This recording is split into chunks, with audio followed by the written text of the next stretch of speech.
Alhamdulillah, Alhamdulillahillazi arsala rasulahu bil huda wa dinil haqq liyuzhirahu 'ala ad-dini kullihi walau karihal musyrikun walau karihal munafiqun walau karihal kafirun. Asyhadu an la ilaha illallah wahdahu la syarika lah wa asyhadu anna Muhammadan abduhu wa rasuluh sallallahu alaihi wasallam la nabiyya ba'da. Allahumma shalli wa sallim ala sayyidina Muhammad wa ala alihi wa ashabihi wa man tabi'ahum bi ihsani ila yaumiddin. Faqala Allah ta'ala fil Qur'anil Karim, na'udzubillahi minasy syaithanir rajim. Bismillahirrahmanirrahim.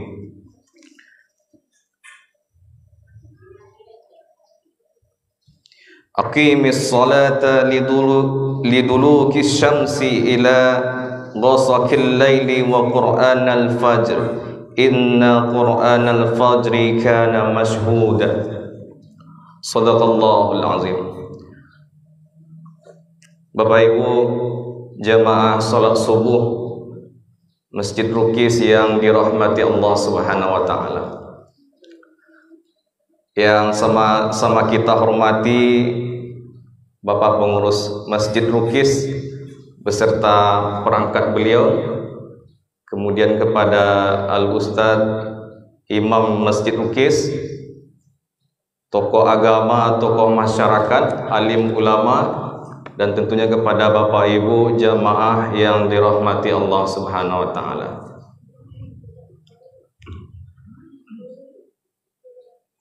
Marilah kita bersyukur kehadirat Allah Subhanahu wa taala dengan mengucapkan alhamdulillahi rabbil alamin. Allah Subhanahu wa taala telah menghidupkan kita kembali dari kematian yang singkat. Maka ketika kita bangun dari tidur, dianjurkan untuk membaca doa.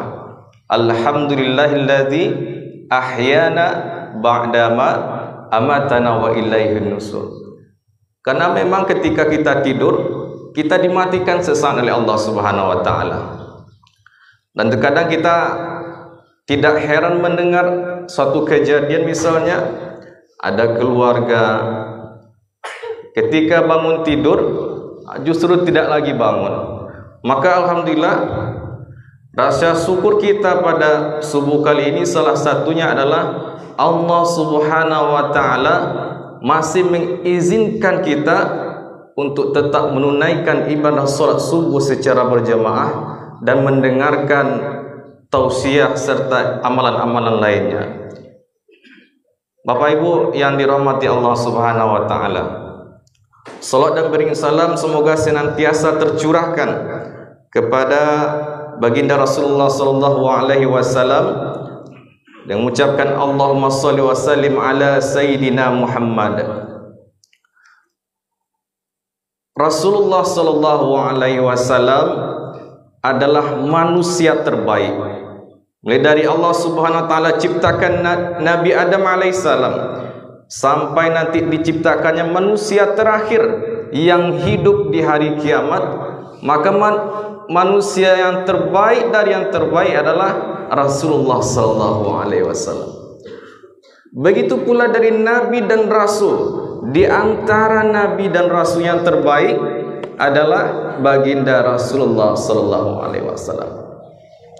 Dan tidak hanya itu, hadirin yang dirahmati Allah, saking istimewa dan mulianya baginda Rasulullah sallallahu alaihi wasallam juga berdampak kepada umatnya.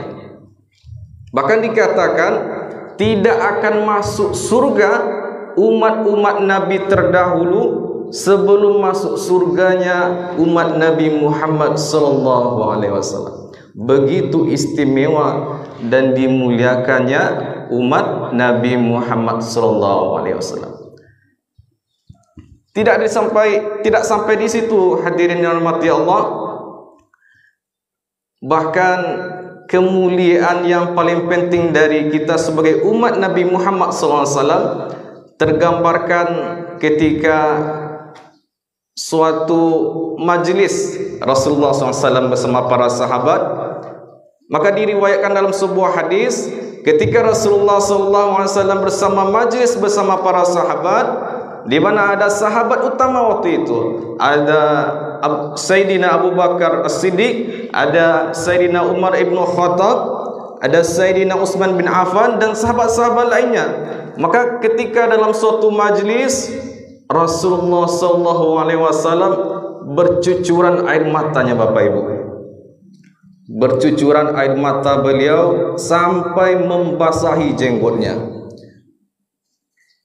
Lantas sahabat keheranan, Bapak Ibu. Rasulullah dalam keadaan tenangnya kemudian menyampaikan kepada sahabat, "Ana mustaqun bi ikhwani," kata Rasulullah. "Ana mustaqun bi ikhwani." Sesungguhnya aku merindukan saudara-saudaraku. Sesungguhnya aku sedang merindukan saudara-saudaraku, kata Rasulullah SAW.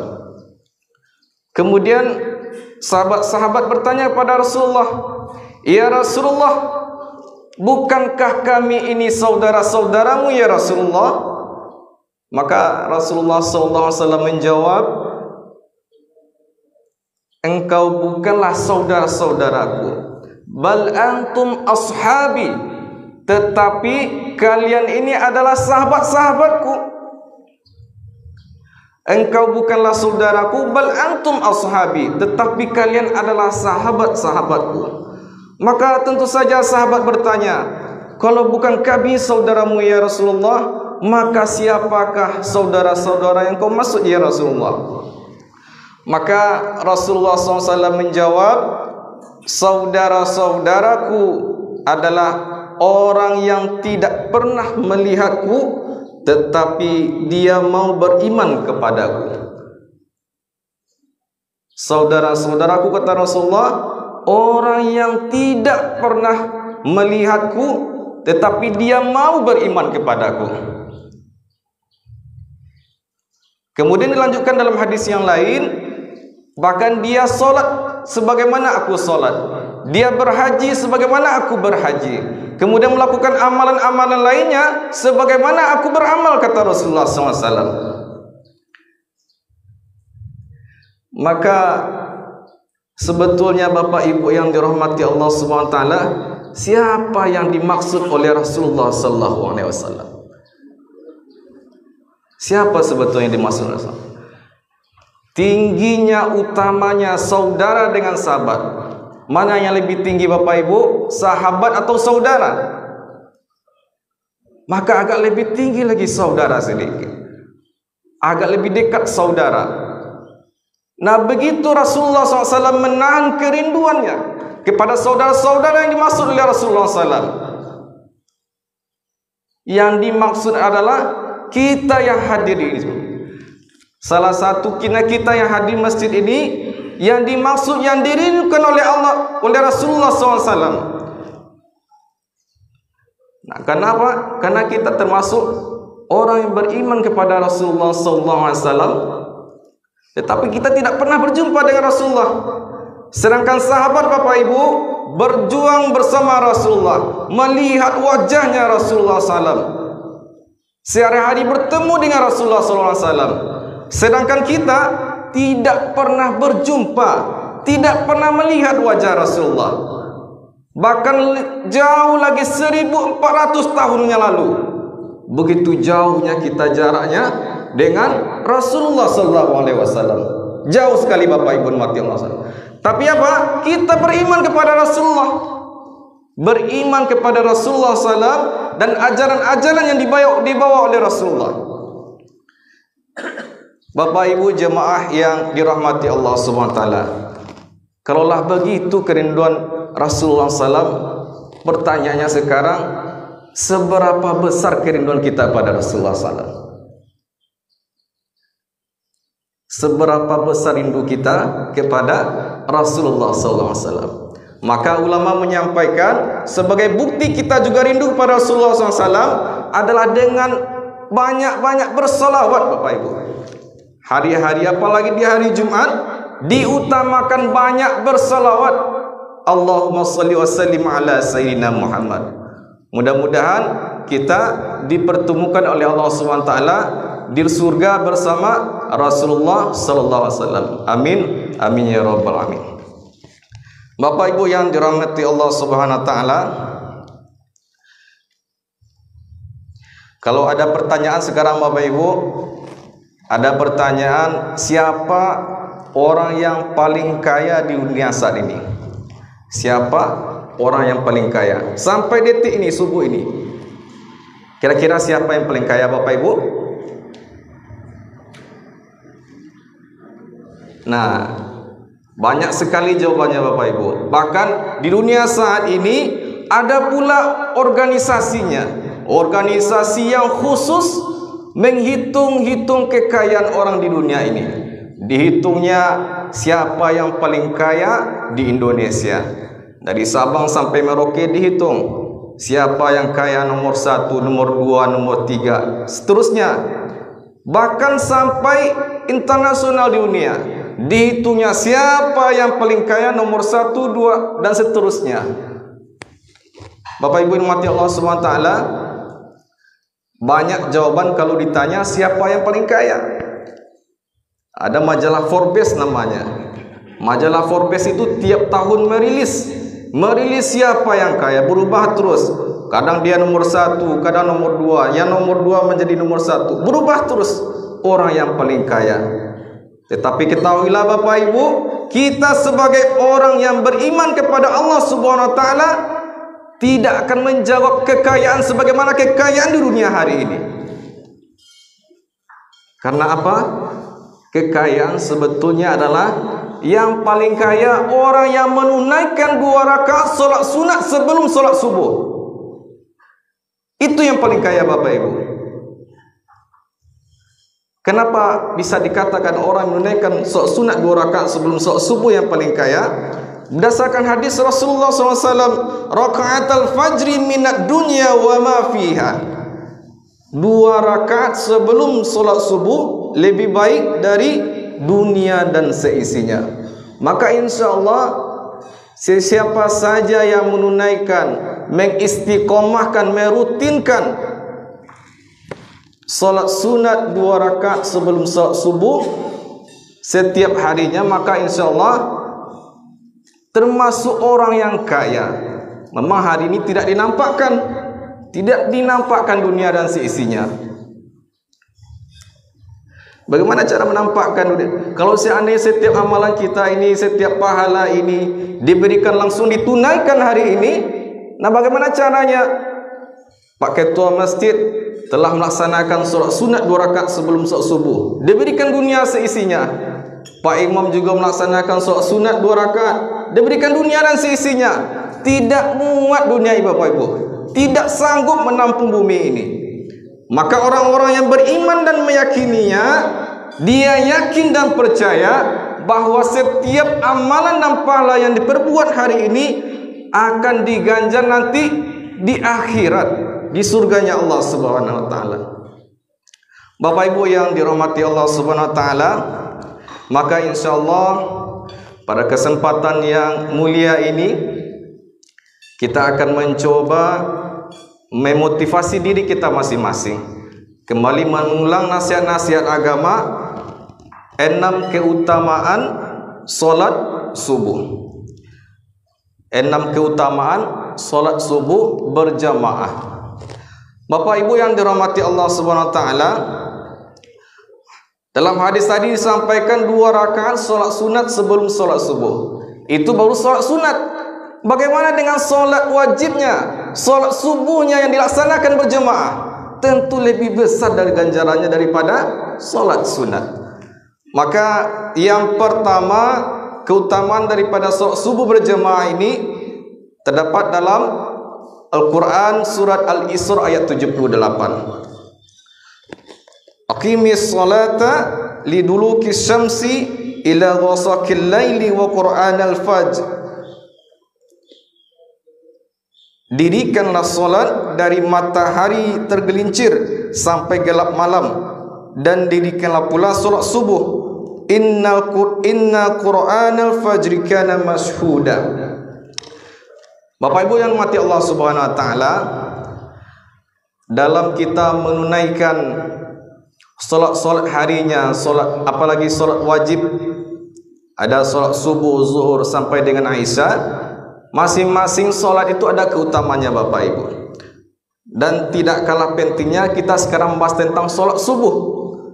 Maka dalam surat Al-Isra Allah Subhanahu wa taala menjelaskan, Al-Isra ayat 78, bahwa aqimis sholata lidulukis syamsi, dirikan solat dari sesudah matahari tergelincir, ila ghasaqil laili, sampai gelap malam.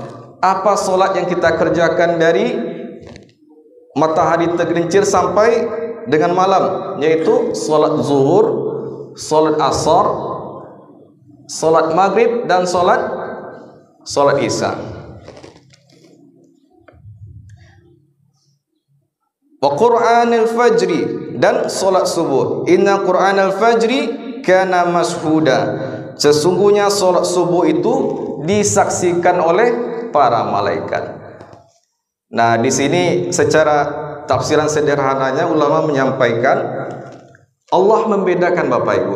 Allah Subhanahu wa taala dalam firman-Nya meletakkan keutamaan solat subuh. Tadi disampaikan menjelaskan solat zuhur, solat asar, solat maghrib dan isya dalam satu waktu, mulai tergelincirnya matahari yaitu siang hari dari zuhur sampai dengan malam solat isya. Sedangkan subuh dibuat secara khusus. Wal fajri wa Qur'anul fajri, solat subuh dibuat secara khusus. Kemudian ditekankan lagi, inna Qur'anal fajri kana mashhuda, sesungguhnya solat subuh itu disaksikan para malaikat. Bapak Ibu dirahmati Allah Subhanahu wa taala, secara bahasa ada di sini inna Qur'anal fajri. Inna Qur'anal fajri, Quran tidak pakai alif lam. Apa kira-kira bedanya Al-Quran dengan Quran Bapak Ibu? Al-Quran ada alif lam mimnya. Al-Quran dengan Quran tanpa alif lam mim. Apa kira-kira bedanya? Ya, dalam Al-Quran banyak dijelaskan. Ada Al-Quran yang memakai alif lam mim, kemudian Quran juga disebutkan tanpa alif lam mim. Maka di sini dijelaskan inna Qur'anal fajri kana mashhuda, tanpa alif lam mim, Quran. Maka kalau Al-Quran memakai alif lam mim, itu jelas adalah firman Allah Subhanahu wa taala. Firman Allah dari surat Al-Fatihah sampai dengan surat An-Nas, Al-Quran. Makanya kalau kita menyebut Al-Quran, jangan setengah-setengah. Quran, pindahkan Qurannya di sini. Bukan Quran, tapi Al-Quran. Karena kalau lagi beda tanpa alif lam mim, beda lagi artinya. Nah, begitulah kalau bahasa Arab, sedikit saja tanpa alif lam mim dengan alif lam mim berbeda artinya. Maka secara tafsiran sederhananya Bapak Ibu yang dirahmati Allah Subhanahu wa taala, yang dimaksud di sini Quran tanpa alif lam mim adalah seluruh perkataan-perkataan yang dimohonkan kepada Allah Subhanahu wa taala. Ya, apa artinya? Seluruh perkataan, seluruh ucapan yang dimohonkan kepada Allah Subhanahu wa taala, termasuk zikir kita, istighfar, kalimat thayyibah, itu adalah Quran, termasuk Quran secara umum, bukan Al-Quran. Nah, itu perbedaan Al-Quran dengan Quran. Maka di sini dalam surat Al-Isra 78, inna Qur'anal fajri kana mashhuda, bahwa setiap Qur'anul fajri, setiap bacaan, setiap ucapan yang kita ucapkan di subuh, di waktu subuh, disaksikan oleh para malaikat. Artinya apa? Jumhur ulama menyampaikan setiap satu kata, satu huruf saja kita ucapkan di subuh, diperhatikan secara detail oleh malaikat. Kalau kita memohon ampunan misalnya, langsung malaikat-malaikat yang menyaksikan memohonkan ampunan kepada kita. Nah, memang tidak nampak malaikat itu Bapak Ibu. Tidak nampak malaikat karena adalah makhluk ghaib. Tapi secara ilustrasinya, mungkin Bapak Ibu yang sudah terbiasa di lingkungan kesehatan, misalnya di rumah sakit, nah kan ada tuh Bapak Ibu, misalnya ada perawat misalnya, pasien. Nah, kita anggaplah jam 8 pagi itu pertukaran petugas kesehatan atau nakesnya jam 8, yang bertugas piket di malam hari dan yang bertugas di siang harinya. Maka jam 8 pagi itu perawat yang bertugas di malam hari bersiap-siap untuk pulang. Kemudian datang pula perawat yang bersiap tugas untuk di siang harinya. Maka kalau ada pergantian shift pagi ke malam, malam ke pagi, maka banyak ramai rumah sakitnya Bapak Ibu. Bahkan di beberapa rumah sakit didatangi pasien-pasiennya satu persatu. Nanti kepala perawatnya menyampaikan, Bapak ini riwayat ini telah makan obat ini segala macam. Maka begitu pula Bapak Ibu yang mati Allah Subhanahu wa taala, ketika pergantian subuh itu adalah pergantian piketnya malaikat malam hari dengan malaikat di siang hari. Maka istimewanya solat subuh yang kita kerjakan berjamaah di masjid disaksikan oleh malaikat yang piket di malam hari dengan malaikat yang bertugas di siang hari. Banyak disaksikan oleh para malaikat. Bapak Ibu jemaah solat subuh yang dirahmati Allah Subhanahu wa taala. Kemudian apa keutamaan solat subuh berjamaah yang kedua? Yaitu barang siapa yang mengerjakan solat subuh secara berjamaah, maka seakan-akan dia solat malam semalam penuh, semalam suntuk. Nah, siapa yang melaksanakan ibadah solat subuh berjamaah, seakan-akan dia solat malam semalam suntuk atau semalam penuh. Maka ini dasarnya adalah hadis riwayat Imam Muslim nomor 656. Kita bacakan, man shallal isya'a fi jamaah, barang siapa saja yang salat isya secara berjamaah, fakannama qama yusbal laili, seakan-akan dia salat malam selama setengah malam. Wa man shalla subhi fi jamaah fakannama shallal laili kullah, dan siapa saja yang salat subuh berjamaah seakan-akan dia salat malam selama semalam suntuk. Kita lakukan salat isya berjamaah setengah malam, sama nilainya dengan salat malam setengah malam. Kita kerjakan solat subuh berjamaah, nilainya sama dengan solat malam sepanjang semalam suntuk. Siapa yang sanggup solat sunat di malam hari sepanjang suntuk? Maka di sini maksudnya Bapak Ibu yang mati Allah Subhanahu wa taala, ini adalah nilainya yang sama.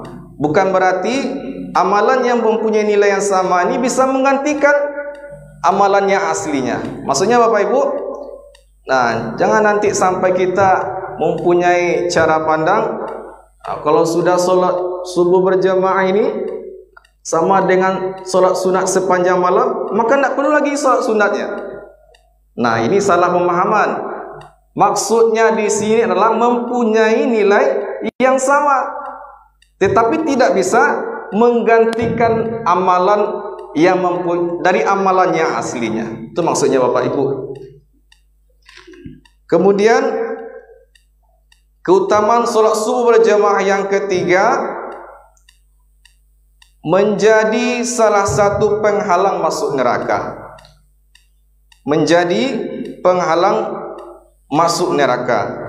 Dasarnya adalah hadis riwayat Imam Muslim nomor 634. Tidak akan masuk neraka orang yang melaksanakan solat sebelum terbitnya matahari, yaitu solat subuh, dan solat sebelum tenggelamnya matahari, yaitu solat asar. Maka di sini Bapak Ibu yang mati Allah SWT, ini adalah jaminan Allah Subhanahu Wa Taala. Siapa kita yang istiqomah mengerjakan solat asar, solat subuh, maka menjadi sebab terhindar dari nerakanya Allah Subhanahu Wa Taala. Bukan berarti hanya solat subuh dan asar saja nanti. Nah, cukup solat subuh dan asar saja. Karena sudah solat subuh asar, tidak masuk neraka lagi. Bukan begitu maksudnya. Tetapi ini adalah karena keutamaan solat asar dan subuh menjadi terwakilkan untuk terhindarnya masuk nerakanya Allah Subhanahu Wa Taala. Kemudian yang ketiga, yang keempat, salah satu jalan dimasukkan ke dalam surga. Ini dasarnya hadis riwayat Imam Bukhari nomor 574. Man sholal baradaini dakhalal jannah. Barang siapa yang mengerjakan salat bardain, yaitu subuh dan asar, maka dia akan masuk surga. Maka sudah dua tadi Bapak Ibu. Dijamin tidak masuk neraka, dijamin masuk surga. Nah, itu sudah setinggi-tingginya jaminan dari Allah Subhanahu Wa Taala. Dihindarkan dari neraka, dimasukkan ke dalam surga. Bapak Ibu yang dirahmati Allah Subhanahu Wa Taala, yang kelima, keutamaan salat subuh berjamaah agar rezeki berlimpah, dimudahkan dan dilancarkan rezekinya. Nah, ini ada sebuah kisah, sebuah riwayat terkait bagaimana salat subuh ini menjadi sebab dilancarkannya rezeki dari Allah Subhanahu Wa Taala. Maka suatu kisah, ketika selepas subuh, Rasulullah SAW mendapatkan putrinya Sayyidina Fatimah tengah tertidur. Maka beliau membangunkan dan mengungkapkan, "Hai Fatimah, bangun dan saksikanlah Rabbmu, karena Allah membagi-bagikan rezeki para hamba antara solat subuh dan terbitnya matahari." Diriwayatkan oleh Imam At-Tirmizi. Maka memang dari dulu Rasulullah SAW sudah mencontohkan bagaimana hari-hari ini juga tergambarkan Bapak Ibu. Misalnya hari ini Bapak Ibu yang mempunyai anak di rumah, pulang ke rumah mendapati anaknya masih ketiduran setelah sholat subuh. Maka yang pertama dilakukan adalah membangunkan anak, kemudian menasihatinya. Tetapi sekarang kenyataannya Bapak Ibu, lebih khawatir orang tua pada hari ini untuk membangunkan anaknya terlambat sekolah daripada membangunkan anaknya untuk tidak sholat subuh. Nah, ini sudah terbalik. Lebih khawatir orang tuanya nanti daripada terlambat sekolah, bangunkan anaknya, dibangunkan. Tetapi tidak khawatir anaknya dibangunkan tidak sholat subuh. Masya Allah Bapak Ibu. Maka hari ini semua kejadian-kejadian yang terjadi kehidupan kita hari ini semuanya telah diajarkan dan dicontohkan oleh Rasulullah SAW. Maka kata ulama menyampaikan, apapun yang terjadi di zaman Rasulullah dengan para sahabat, mungkin para sahabat ada yang bermaksiat misalnya, ada yang berbuat dosa. Itu sebetulnya bukan berarti memperlihatkan kekurangan dari para sahabat-sahabat. Tetapi apa Bapak Ibu? Itu untuk mencontohkan kita apa yang terjadi di masa yang akan datang. Seperti halnya kejadian kisah ini,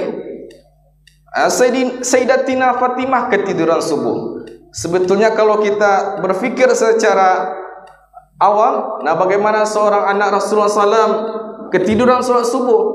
Bukan begitu maksudnya, tetapi Allah Subhanahu wa taala menjadikan kisah ini pelajaran bagi kita sekarang yang hidup di masa yang akan datang.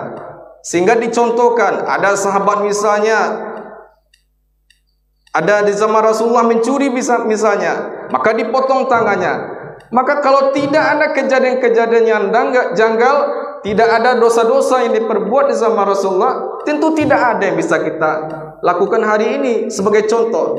Maka Bapak Ibu yang dirahmati Allah Subhanahu wa taala, kita harus tetap berhusnuzon, berprasangka baik apapun kejadian-kejadian dan kisah-kisah di zaman Rasulullah dan para sahabat. Itu sebetulnya untuk menjadikan kita hari ini mendapat teladan dan contoh apa yang bisa kita berbuat.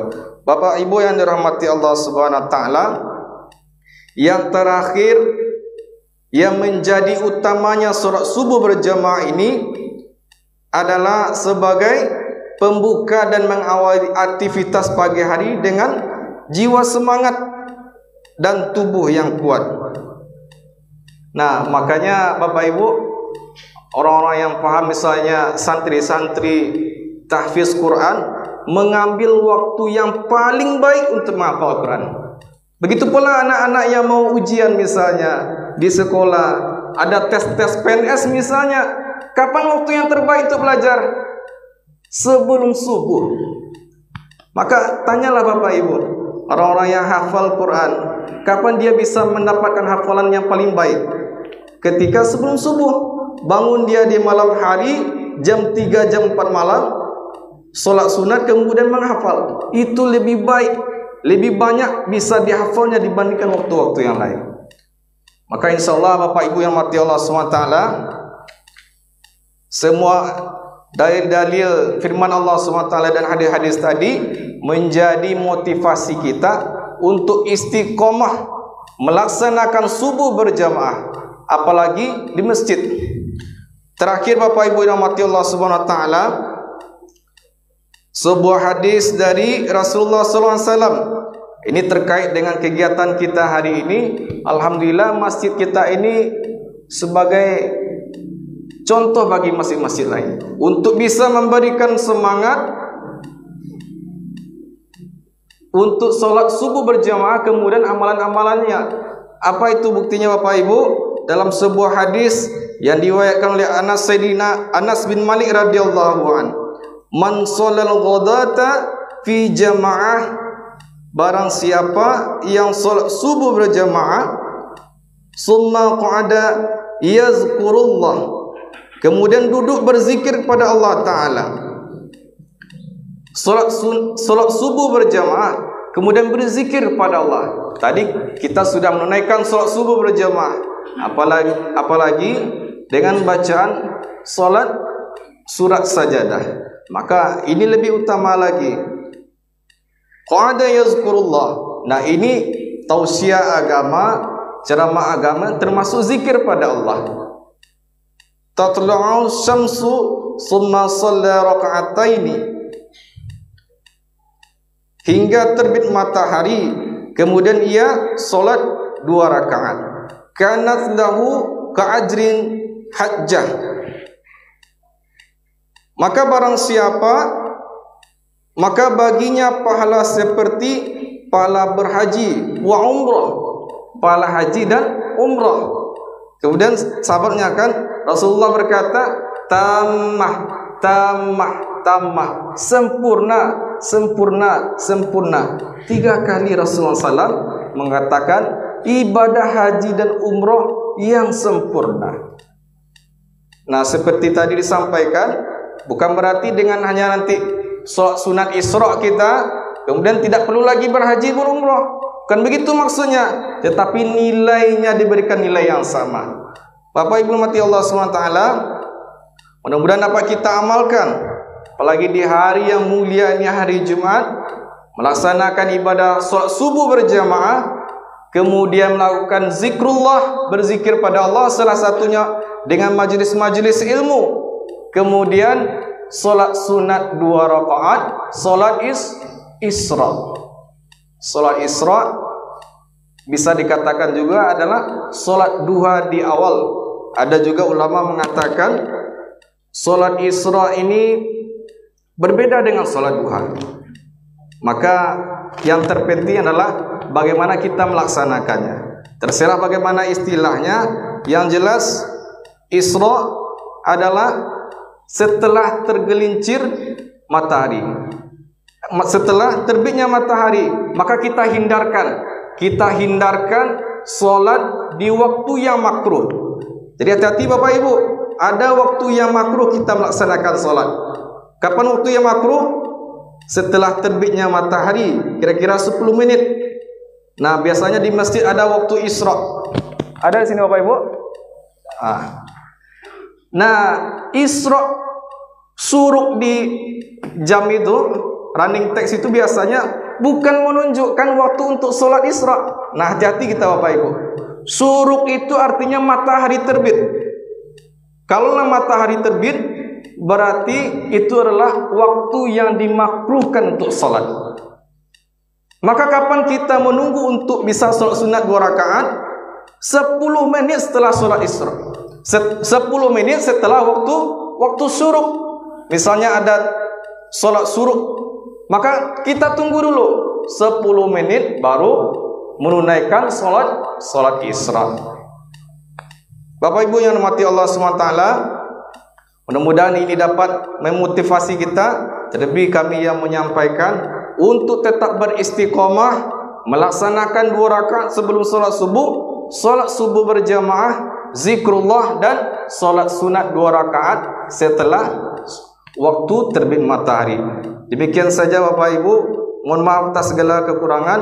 Subhanakallahumma wa bihamdika asyhadu an la ilaha illa anta astaghfiruka wa atubu ilaik. Assalamualaikum warahmatullahi wabarakatuh.